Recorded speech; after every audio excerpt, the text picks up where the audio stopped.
On November 29, 1970, a chilly, late autumn afternoon in Norway, the barren slopes of Isdal Valley, a rugged area near Bergen often called Death Valley for its history of suicides and tragic hiking accidents, held a secret that would stun the nation.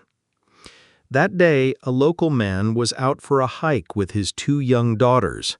The trail was quiet, lined with bare trees and heavy rocks, the air filled with the dampness of early winter.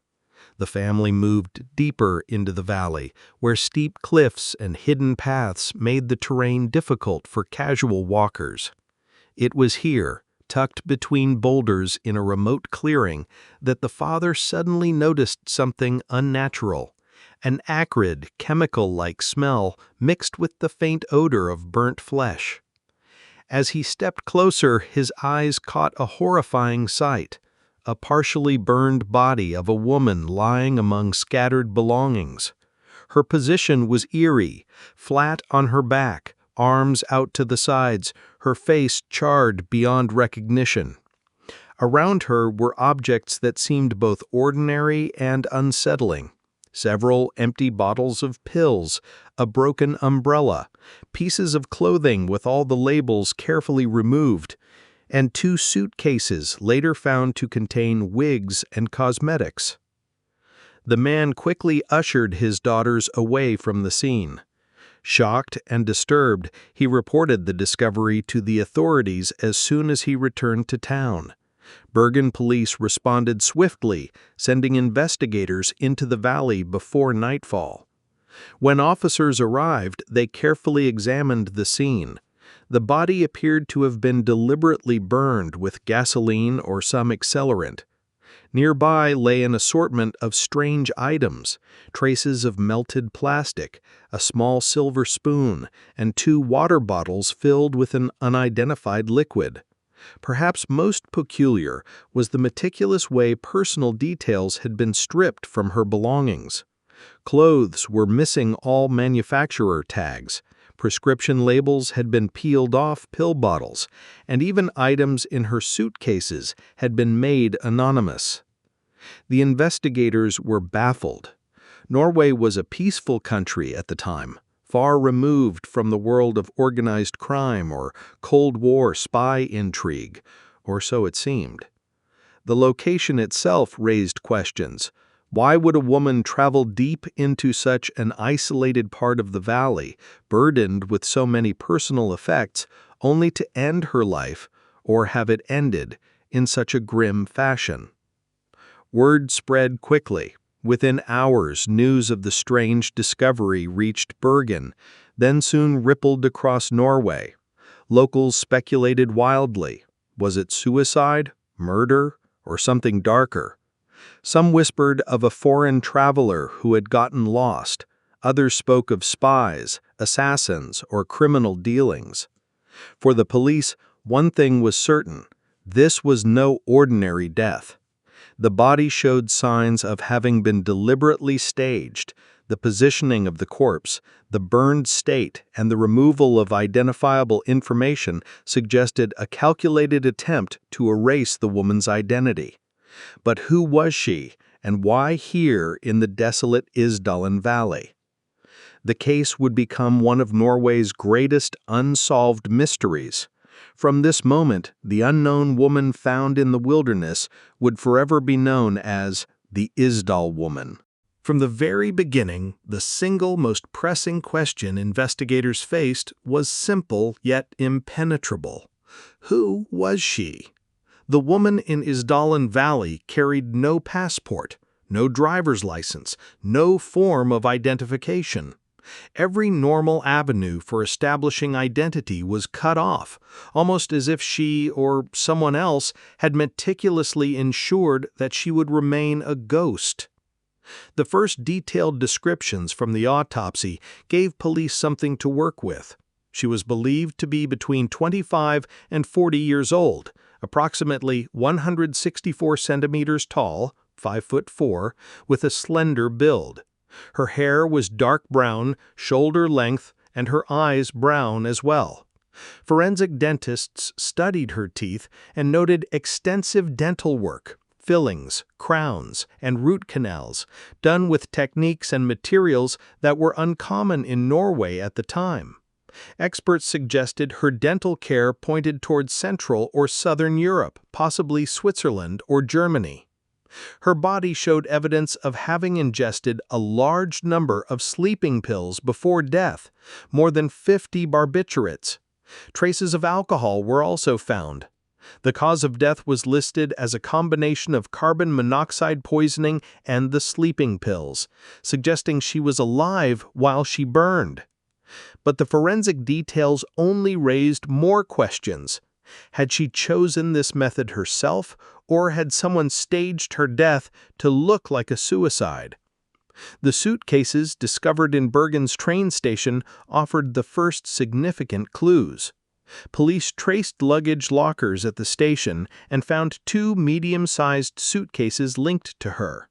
Inside, investigators discovered a puzzling collection of items. Multiple wigs of varying styles and colors, expensive clothing with all labels and manufacturer tags carefully removed, makeup, brushes, and perfume bottles, a prescription bottle with a label removed, a notepad with codes, a series of numbers and letters that investigators later deciphered as dates and city names, essentially an itinerary of her travels across Europe.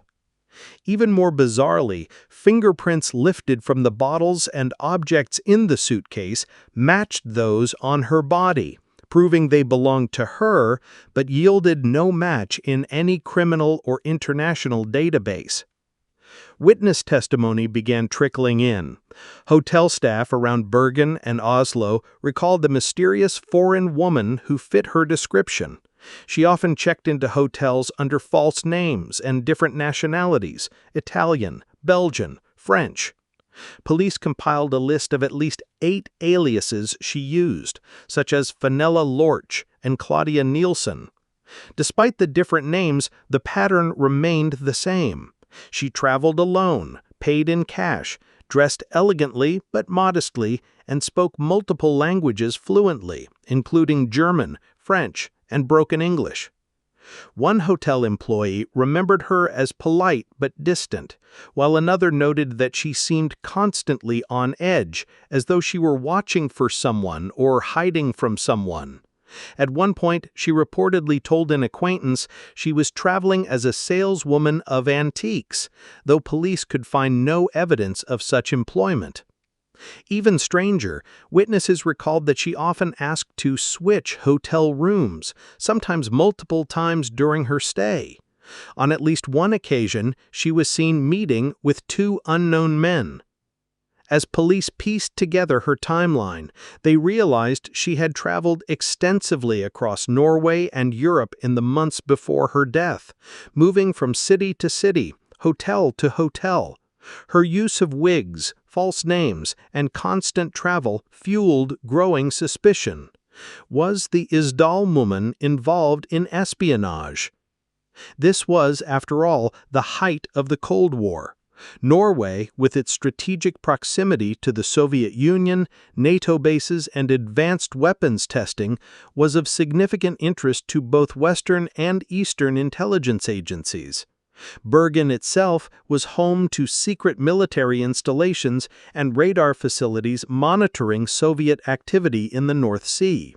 The woman's strange behavior, codes, disguises, evasiveness seemed to fit the profile of someone in the world of intelligence gathering. Journalists and locals began speculating openly. Had she been a spy, eliminated by rivals, or her own agency once her usefulness ended? Yet despite months of investigation, no definitive answers emerged. Interpol circulated her description across Europe, but no family, no government, no missing persons report ever claimed her. It was as if she had been deliberately erased from existence long before her death. For ordinary Norwegians, the idea of a spy dying mysteriously in their quiet country was both thrilling and terrifying. For police, it was deeply frustrating. They had a body, they had belongings, they had a timeline of her movements, but not a single piece of evidence that could reveal her true name or origin. And so she became a symbol of the unknowable, the Isdal woman, a stranger in life and a stranger in death. The discovery of the Isdal woman quickly became one of the most complex investigations in Norwegian history. From the start, detectives found themselves pulled into a labyrinth of half-clues, contradictions, and unanswered questions. Every piece of evidence they uncovered only seemed to deepen the mystery rather than resolve it. After the autopsy confirmed her death was a mix of barbiturates, alcohol, and carbon monoxide, police attempted to determine whether this was a suicide, an accident, or murder. On paper, it could have been a suicide, a woman overdosing on pills, lying down in the valley, and setting herself on fire. But the burn patterns didn't align with a simple suicide narrative. The fire was intense and localized, as though accelerant had been used, but no container of fuel was ever found. Furthermore, her fingerprints had been wiped from certain belongings, yet not all. Some items in her suitcase were clean of prints entirely. Why would someone partly erase her identity but leave behind wigs, coded notes, and disguises? The code itself became one of the earliest breakthroughs. Investigators noticed that the sequence of letters and numbers corresponded to dates and places, a meticulous travel log. By retracing these codes, police tracked her through Bergen, Stavanger, Trondheim, and Oslo, as well as stops in Paris and Hamburg. She had been staying in hotels across Norway under different aliases, each time providing a false background story. Detectives grew frustrated when they realized that every label inside her clothes had been carefully removed. This was not the act of a careless traveler, it was deliberate. Whoever she was, she or someone else wanted to prevent anyone from tracing where her clothing was purchased, cutting off yet another avenue to her identity. Witness accounts painted her as enigmatic and cautious. Hotel clerks recalled that she insisted on paying in cash only, never credit cards. She carried herself with elegance and spoke with a faint accent that some described as German, others as French, and still others as a mix of European tones. A Bergen shop assistant later testified that she purchased rubber boots, the same type found near her body, but she appeared anxious, frequently looking over her shoulder. One particularly chilling witness account came from a Bergen hotel worker. He remembered the woman checking in under the name Elizabeth Lienhouwers from Antwerp, Belgium. She stayed only briefly but made an impression. She was beautiful, distant, and seemed perpetually guarded. At one point, she was observed dining with two unidentified men in suits. When questioned later, no one could identify these men, and they vanished from the investigation just as quickly as they appeared. Adding to the confusion, her last known days in Bergen raised further suspicion. She had stayed at the Hotel Hordeheimen, where the staff remembered her as being unusually nervous. She asked repeatedly about the ferry schedules and seemed to be waiting for someone who never arrived. Days later, she was found dead in Isdal Valley. Norwegian police, realizing they were in over their heads, reached out to Interpol.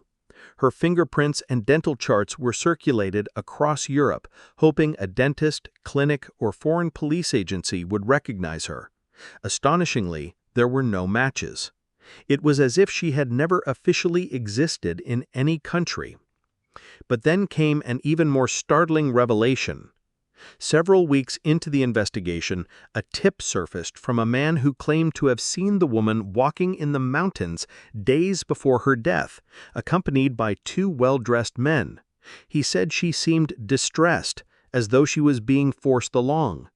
But because the man only came forward much later and his story lacked corroboration, police could never verify it. Rumors began to swirl among investigators. This was the height of the Cold War, and Norway was strategically important. Bergen was near NATO facilities, radar installations, and military tests of advanced weapon systems. Could the Isdal woman have been a spy? Her wigs, coded notes, constant movement, and multiple identities all matched patterns of known intelligence operatives. Some believed she was working for the Soviets. Others thought she might have been Western intelligence monitoring Soviet activity. The Norwegian press began reporting on these theories, and the case exploded in the media. To the public, she became both a figure of fear and fascination, the woman with no name, tied to a world of espionage and secrets. Police, however, were less inclined to leap to conclusions. They pursued the possibility that she was simply a vulnerable woman, perhaps caught in a dangerous relationship or trafficking situation, whose death had been staged as a suicide. One troubling detail suggested she had not intended to die by choice. The sleeping pills found in her stomach were partially undigested, indicating she may have been forced to swallow them quickly or against her will. Yet there was no evidence of physical assault. Her posture in the valley, arms folded across her chest, also seemed staged, as though someone had positioned her body deliberately. Weeks turned into months, but the investigation hit a wall. With no identification, no family stepping forward, and no leads from Interpol, Norwegian police eventually held a quiet funeral service in 1971.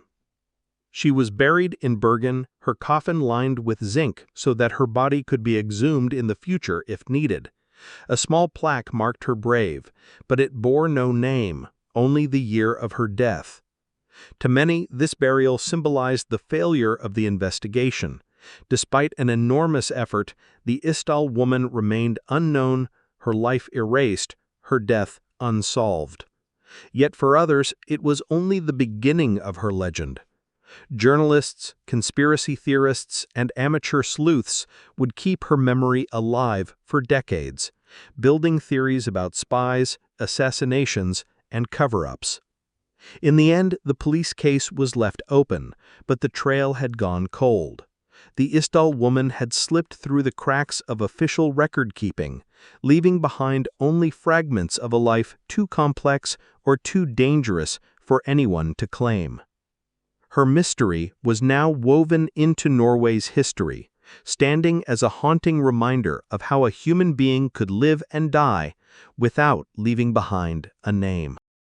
As the official police investigation into the Isdal woman stalled, a new narrative began to take hold, one that captured both the public imagination and the political climate of the early 1970s. This was the height of the Cold War, a time when Europe was split between East and West, and when espionage was not only common but expected. Every unexplained event carried with it the shadow of intelligence work, and the strange death of an unidentified woman in Norway seemed to fit that world all too neatly. From the beginning, certain details screamed of spycraft.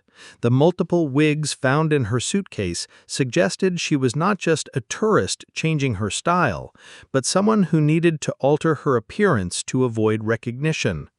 The coded notes of travel destinations, initially puzzling to detectives, looked suspiciously like a field agent's itinerary, dates, places, and movements marked in a shorthand only she understood.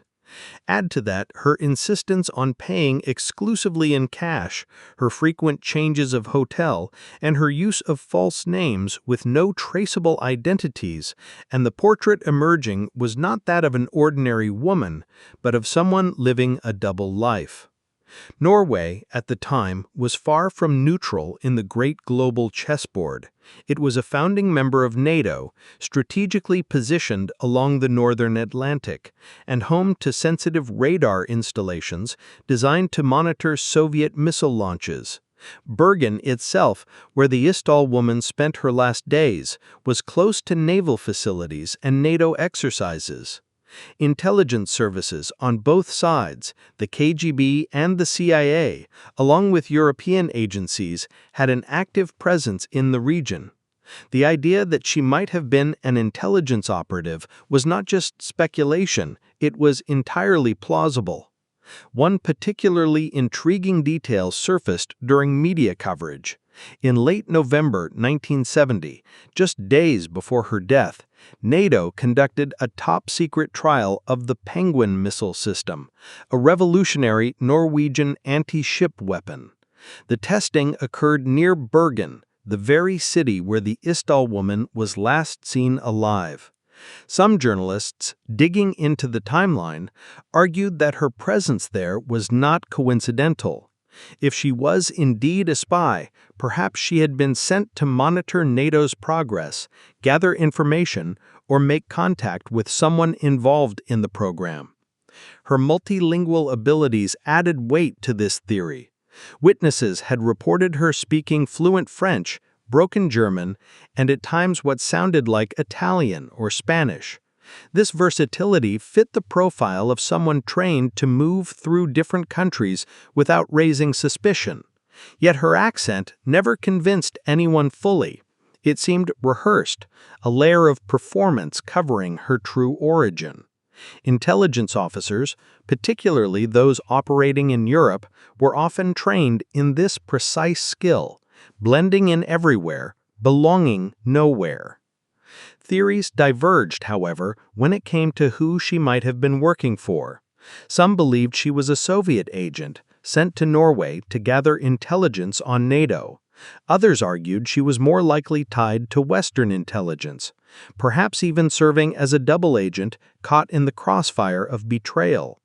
A few even suggested she might have been working for a smaller agency, French, German, or even Israeli, given her frequent movements across Western Europe. If espionage was indeed her world, then the manner of her death began to look chillingly familiar. The combination of barbiturates, alcohol, and fire struck some analysts as a staged suicide, exactly the kind a professional would leave behind if they needed to erase someone permanently while avoiding a murder investigation. In the Cold War, assassinations were often disguised as accidents or suicides, providing plausible deniability to governments that could never openly admit to such actions. This line of reasoning raised further questions. Who killed her, and why? If she was murdered, it suggested she had either failed in her mission, been discovered, or outlived her usefulness. Perhaps she was eliminated by those she worked for, a common fate for agents deemed compromised. Or perhaps she had been caught by the enemy and silenced before she could reveal her true identity. Adding fuel to the espionage theory were reports uncovered decades later that the Norwegian police investigation may have been quietly influenced by intelligence services. Several retired officers admitted that they had been instructed not to pursue certain leads too aggressively, particularly those connected to military facilities or foreign contacts. Files were rumored to have been lost or sealed away. Though impossible to confirm fully, these claims suggested that the case may have brushed up against classified operations and that higher powers had intervened to bury the truth. Yet, despite the strength of the espionage theory, skeptics remained. Critics pointed out that much of the evidence could be explained in simpler ways. Wigs and disguises, for example, might suggest not espionage, but a woman hiding from personal troubles, a fugitive from an abusive relationship, or someone engaged in criminal smuggling or black market activity. The removal of clothing labels could have been an attempt to avoid customs trouble or to disguise second-hand purchases from different countries. In other words, not every mysterious act required the cloak of spycraft. Still, the Cold War atmosphere refused to let the espionage theory die. Journalists across Europe ran stories about the spy in the valley, linking her death to similar unsolved cases. In Belgium, in Italy, in Germany, whispers spread about unidentified women who turned up dead under suspicious circumstances, their identities erased, their deaths never explained. Some even suggested that these were part of a larger pattern, a shadow war fought not on battlefields, but in back alleys and hotel rooms, where nameless operatives disappeared without recognition. The most compelling support for the espionage angle came decades later when journalists revisited the case in the 1990s and early 2000s. By then, with Cold War archives slowly opening, more information about intelligence networks trickled into the public domain. Former operatives, speaking anonymously, admitted that Norway had indeed been a hotbed of intelligence activity in the 1970s. Several confirmed that female agents were often deployed under deep cover, tasked with monitoring movements and technology tests in Scandinavian countries. The Isdal woman, they suggested, fit the profile perfectly. Even today, many Norwegian investigators remain convinced that espionage holds the key. They argued that the extraordinary lengths taken to erase her identity, combined with the suspicious timing of her death, make it far more than a tragic personal story. She was, in their view, caught in the dangerous web of Cold War politics, discarded when she became a liability, her life ending in the cold wilderness of Isdal Valley, far from home, her name forgotten. And yet, without conclusive proof, the theory remains exactly that, a theory. What the Isdal woman symbolizes, however, is undeniable. She stands as a haunting reminder of the Cold War's hidden casualties, those whose lives were consumed by a conflict fought in silence, where identities were masks, trust was a currency, and death was often the only way out. Not everyone bought into the Cold War espionage theory. While it was compelling, it also risked overshadowing more personal, human explanations for the mystery of the Isdal woman. As investigators and journalists wrestled with the evidence, several alternative theories emerged, ranging from suicide to murder at the hands of a stranger, to stranger still, the possibility that her death was staged in ways no one has yet understood. The official police conclusion leaned toward suicide. On paper, at least, this explanation tied the case up neatly. The toxicology report revealed that she had ingested a large quantity of sleeping pills, at least 50 tablets of the brand phenobarbital, as well as alcohol. Combined, that dosage was more than enough to kill her. The traces of soot in her lungs showed that she was still breathing when the fire ignited, suggesting she had collapsed in the flames, inhaled smoke, and died in the process. Her body, badly burned, seemed to confirm the idea of someone who had chosen to end their life in an isolated place, far from the gaze of strangers. But suicide left investigators uneasy. Why would someone planning to end their life go to such great lengths to conceal their identity? Why strip labels from clothing? Why carry wigs? Why register under false names across Europe? Suicide notes are often found in such cases, but none was ever discovered. The sheer strangeness of her behavior in the weeks before her death, frequent travel, unexplained aliases, the removal of personal effects, seemed at odds with the despairing routine of someone who simply wanted to die quietly. Then there was the fire itself. Suicide by overdose is tragically common, but suicide by setting oneself alight is far rarer and far more violent. Investigators could not determine exactly how the fire began, whether she struck the match herself or whether someone else was present. The possibility that another person staged the scene could not be ruled out. This opened the door to the murder theory. Advocates of this view argued that the combination of barbiturates and alcohol might have been administered against her will. Perhaps she was drugged, incapacitated, and then burned to erase evidence of foul play. The lack of fingerprints on her belongings, the neatly packed suitcases, and the missing items, a hairbrush, some clothing, and most intriguingly, any kind of identification, seemed too deliberate to belong to a suicide. Instead, they suggested the hand of someone who wanted her to vanish without a trace. But who would have killed her, and why? Some pointed to the possibility of a personal crime. Perhaps she was involved in a troubled relationship, entangled with someone violent or controlling who ultimately murdered her in a fit of rage or in order to silence her. The wigs and false names could have been her attempt to hide from this person, traveling from country to country to escape. Her death, in this theory, was not the work of intelligence agencies, but of a lover, acquaintance, or even a family member who had finally caught up with her. Others extended the theory into the world of organized crime. The early 1970s saw a surge in smuggling operations across Europe, black market trade in goods, currency, even drugs. A woman moving frequently between hotels, paying in cash, and meeting unknown contacts fit the profile of a courier or middle agent.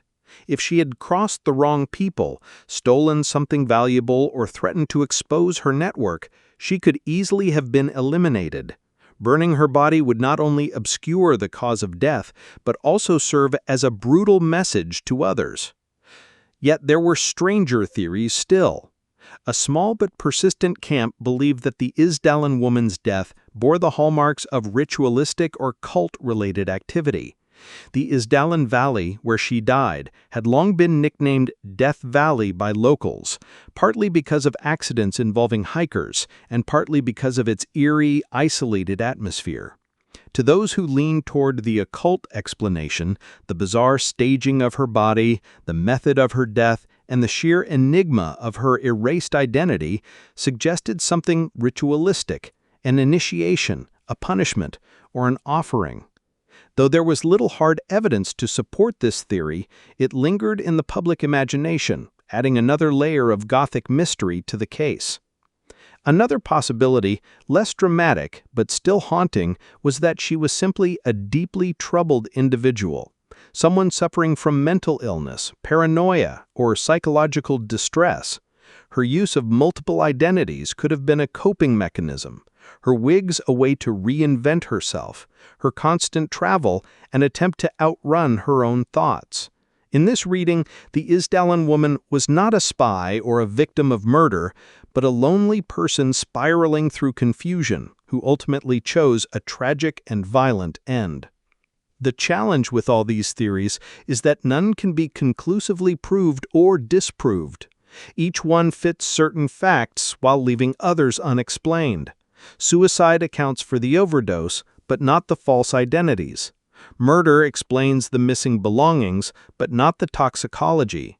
Espionage makes sense of her secrecy, but not of why her body was left in such a crude state, rather than disposed of entirely. Each lens reveals part of the story, but the full picture remains frustratingly incomplete. In recent years, forensic experts have revisited the autopsy and found details that raise new questions. Some argue that the toxicology levels may have been overestimated and that she might not have ingested enough pills to die without external help. Others have pointed to the bruises on her body, dismissed at the time as possibly accidental, as potential signs of a struggle. Small discrepancies like these keep the debate alive decades after the fact. What makes the Isdal woman's story so enduring is not just the puzzle of her identity, but the impossibility of pinning down her death. Was she a spy silenced in the shadows of the Cold War? A woman on the run from someone dangerous? A smuggling courier punished by her employers? Or was she simply a lost soul who chose a violent way to disappear from the world? Each answer feels plausible. Each one feels incomplete. Theories continue to circulate, drawing in new generations of armchair detectives, journalists, and true crime enthusiasts. For some, the lack of closure is part of the haunting power of the case. For others, it is a reminder of how fragile the truth can be when time erases witnesses, files, and context. What remains, after more than half a century, is the image of a woman whose story refuses to be told fully, a mystery that resists resolution, hovering forever between suicide, murder, and something else entirely.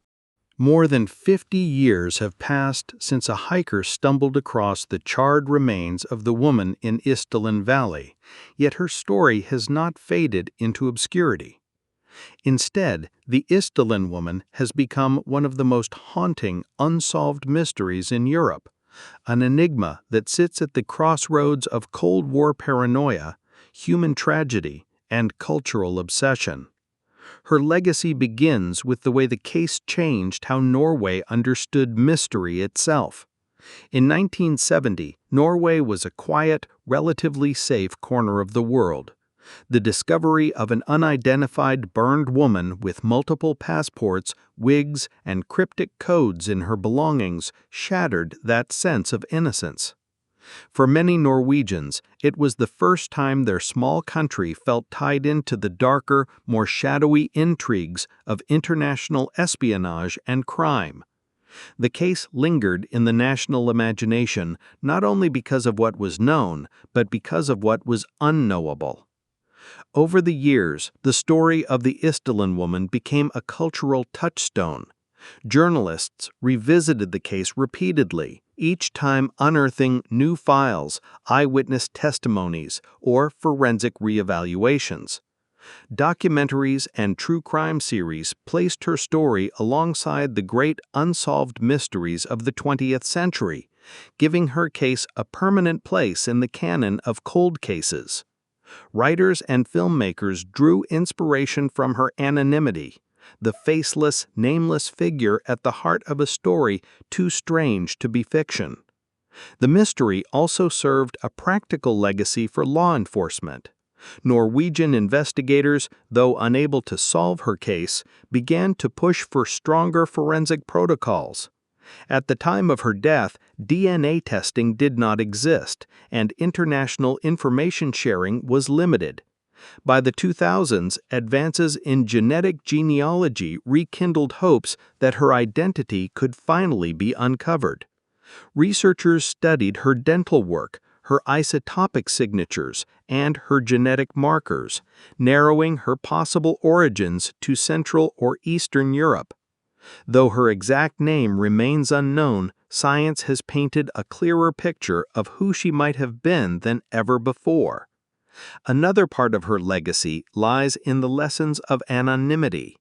The Isdal woman was buried without a name, her grave marked simply by her date of death and the word unknown. Yet decades later, her grave has become a quiet pilgrimage site for those fascinated by her mystery. Flowers and notes are sometimes left at her resting place as strangers honor her memory in the absence of family. In many ways, she has come to symbolize not just her own lost story, but the countless nameless victims who vanish into history without answers. For the public, the Isdal woman's legacy is also about the power of collective imagination.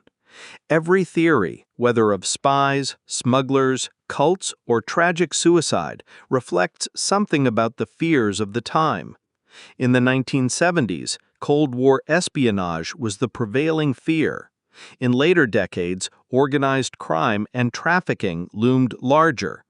In today's era of internet sleuths, her case has been dissected on forums, podcasts, and social media threads worldwide.